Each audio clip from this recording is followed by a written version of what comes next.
Welcome to the Plagues Project. 10 plagues, many angles. Now more than ever. Come learn with us. Today, I'd like to share with you what I learned from an 11-year-old about the 10 plagues. A few weeks ago, I watched a documentary about the Black Death, also known as the plague. It happened in the middle of the 14th century in different parts of the world. In the documentary, Patrick Boucheron, a major French medieval historian, explains that curiously, although the disease actually swiped a third of the European population, well, once it finished, the economic and political structures remained pretty much unimpacted. Its strongest impact, he argues, was cultural. The plague became the absolute reference of suffering. So for instance, in French to this day, several expressions still reflect this. We say fuir quelque chose ou quelqu'un comme la peste, to flee something or someone like the plague. Another example is the danse macabre. They are singular art frescoes where skeletons dance with people of all social classes, representing the universality of death, which was a very new and shocking social image at this point. The plague initiated a collective movement of intellectual, artistic, and esoteric creation about fear and death. Our 10 plagues from the book of Exodus might have something to do with this medieval plague. Once they finish, their material impact vanishes, and we are left with a story of fear. Once the event finishes and becomes a story, in both cases, the plagues mark a sudden and massive intrusion of suffering in the collective imagination. As such, they both transcend the historic past and become part of a permanently actualized present. In the case of the Black Death, we already evoked the cultural legacy of the danse macabre, etc. And the 10 plagues find their longevity through the storytelling of Exodus, which is mostly done through the ritual of the Seder. So this is where it gets interesting.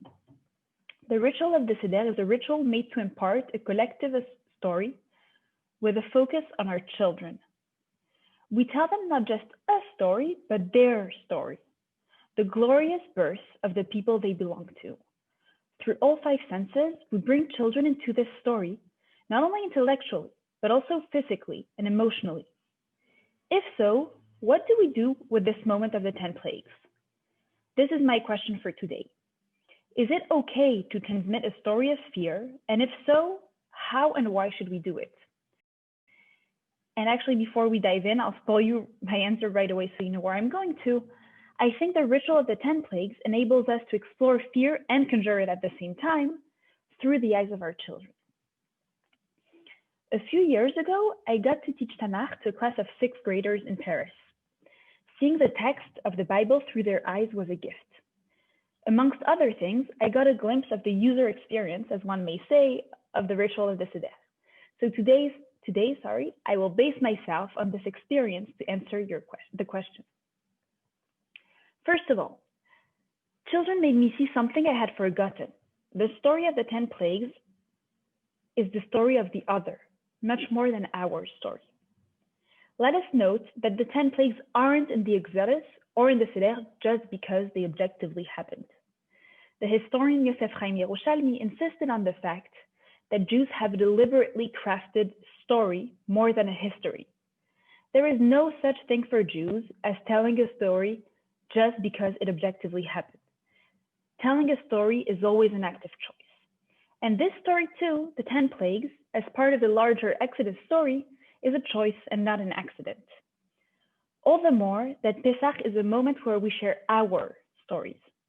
We are on the very particularist end of the spectrum of Judaism, as reflected by the controversies from the Talmud to Levinas about inviting non-Jews at our Seder tables. And yet, in the middle of this story, we are telling and performing about ourselves, we introduce a sub-story about the other. This cannot be accidental. To us adults, the light might be clear between us versus them, Israelites versus Egyptians, good versus evil. But in my experience, it is much less clear for children. First of all, relating mentally to Jews in a dusty, warm, ancient country, just because you are told that they share this Jewish belonging with us might be a challenge when your experience every day is more like the Paris metro, that your parents work in a consulting company, and that your shoes are still wet from the rain in the morning. Giving flesh to this complicated us is actually the one challenge that educators, parents, or teachers try to meet by making the Seder vibrant. But I also remember last year that my 4-year-old nephew learned about the story of Pesach roughly at the same moment as he discovered the French comic strip Astérix Mission Cléopâtre, where the two famous Gallic heroes travel to Egypt, have a great time, and fall in love with the country, its monuments, and its people. So for little Ari, the lines between our ancestors, the Gallics, the Israelites, the Egyptians, hieroglyphs, and Hebrew letters were amazingly blurry. Second, children made me remember that watching people suffering is complicated. The Seder is about telling, but also gesturing the story of the Exodus. It is about internalizing it, bringing it in our mind, but also in your body. One of the things we internalize, even in jest, as part of the Exodus story, is the 10 plagues. As a matter of fact, most communities and families have a very active ritual connected with the list of the plagues, which never fails to capture children's attention. Sometimes it involves water, sometimes it involves wine, sitting around the table, sitting under the table, and so on. In my family, there is inevitably someone who will explain that we remove 10 drops of wine from our cup because we don't drink and rejoice over people's pain, even our enemies. But altogether, we're still having a pretty joyous night, and we still drink before and after from that very glass that we put off limits for a brief moment. And then, when we finish counting the drops and the plagues, someone always yells, "No, don't lick your finger. We shouldn't drink this wine." And no one knows what to do with that last drop on our finger. Because of course, our intuition is to lick it, just like that drop that stays stuck. The ritual sticks the suffering of the other on us. We don't really know where to put it, how to let go of it. We're tempted to ingest it, to suffer with the other, or to get drunk from the suffering, but we're told not to, so we remain awkwardly hanging. Summarizing up until now, as an educator, telling and showing this story to children in the past years uncovered the following questions for me. Why are we remembering pain and fear? Is it possible, and is it okay to empathize with the other, with the enemy?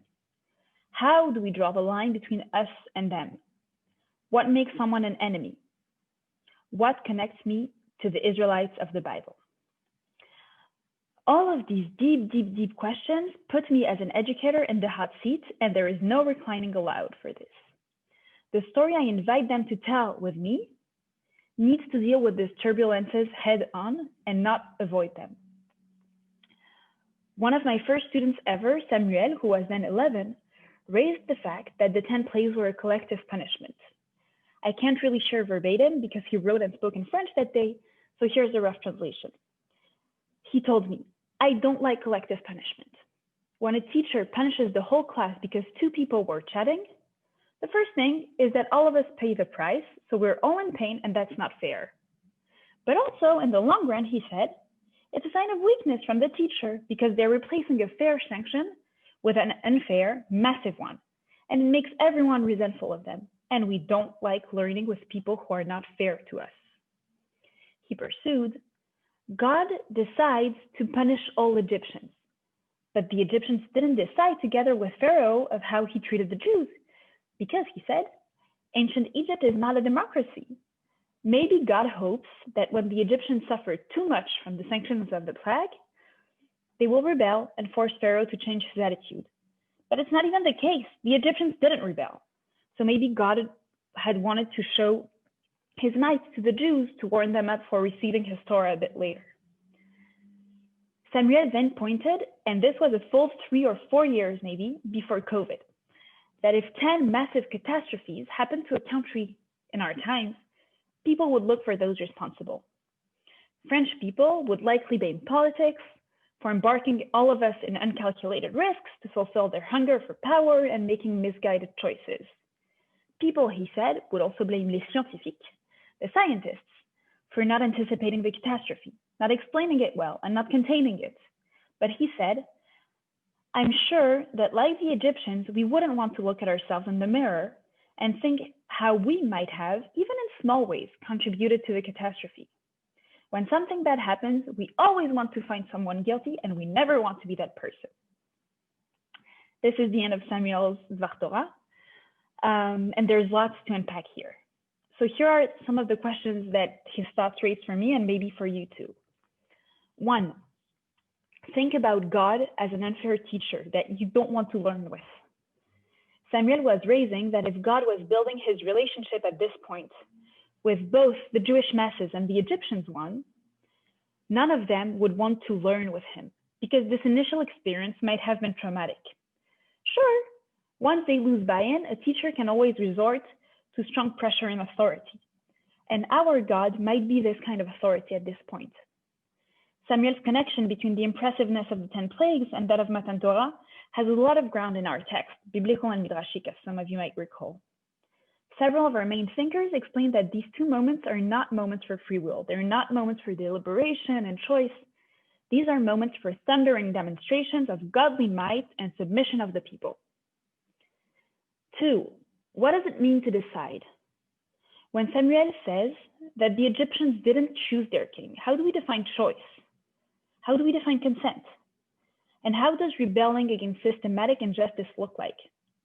Does one individual have power to reject a system he or she disagrees with? Does symbolic rejection matter? 3, who says that the Egyptians didn't rebel? There is no mention of a rebellion in the story we kept, but hey, there is also no mention of Abraham breaking the idols. We know our collective memory sometimes includes and excludes events regardless of whether they are in the pshat, whether or not we deem them realistic, etc. The editorial choices are made based on what serves or not the narrative. By the way, we do tell that some non-Jews left Egypt together with the Jews, the Erev Rav. So what Samuel was arguing was based on his judgment of people, or maybe his judgment of himself, I don't know. It honestly felt unlikely that people would dare rage against the machine. Each of these questions would be legitimate hours of conversations, thinking and learning. I won't try to answer them right now because I'm not sure I could, and this is also not my goal today. But I still wanted to dig in to give you a sense of how enriching my conversation with 11-year-olds are when learning Jewish text. In the past year, I had opportunities to discuss with colleagues and friends about teaching pain to children, be it in stories of the Bible, but also sadly following national traumas like terrorist attacks, and now a global pandemic. A friend of mine who's a child psychiatrist recently told me, when children experience fear, contextualization distances it, but ritualization internalizes it. Let me repeat this. When children experience fear, contextualization distances it, but ritualization internalizes it. What he means is that better knowledge and information on the causes and effects of a certain scary event will help a child move away from it. On the contrary, rituals such as minutes of silence, singing, etc., will bring the event into your body and give you a personal physical experience directly connected to it. The story of the 10 plagues and the tradition attached to it is a ritual endeavor to internalize fear in a socially normed way. Just like during Halloween, or when painting a danse macabre, or when hearing the story of Little Red Riding Hood, we are choosing to expose ourselves to fear and to sink in its tentacles. We do so because ritual provides us, and storytelling also, with a paradoxical invitation both to lose control and to keep it. It is a signposted journey of personal vulnerability and transformation. When we eventually finish the ritual, when we eventually leave the ritual, we are transformed and we have graduated to a new status. The 10 plagues, both as a story and as a ritual, present us with this invitation to risk ourselves and to change ourselves. Adults might distantly stay in the contextualization mode because we have information and skills to distance the event, and also because we've read and ritualized the story enough times that it might have faded for us. However, in my experience, children are much more drawn into the ritual than in the context. And perhaps this is the best reason why we want to have children at our tables on Pesach and to center the evening around them. children will naturally lean into discomfort and drag us with them. We are forced to face our weaknesses. And as Samuel hinted at, we are forced to face the weaknesses of what we believe in and respect the most. On Pesach, we might be leading the Seder as adults or educators, but children are actually leading the ritual. Children are our guides in identifying ourselves with the story, and for each of us, לראות את עצמו כאילו יצא ממצרים, to see oneself as if we left Egypt.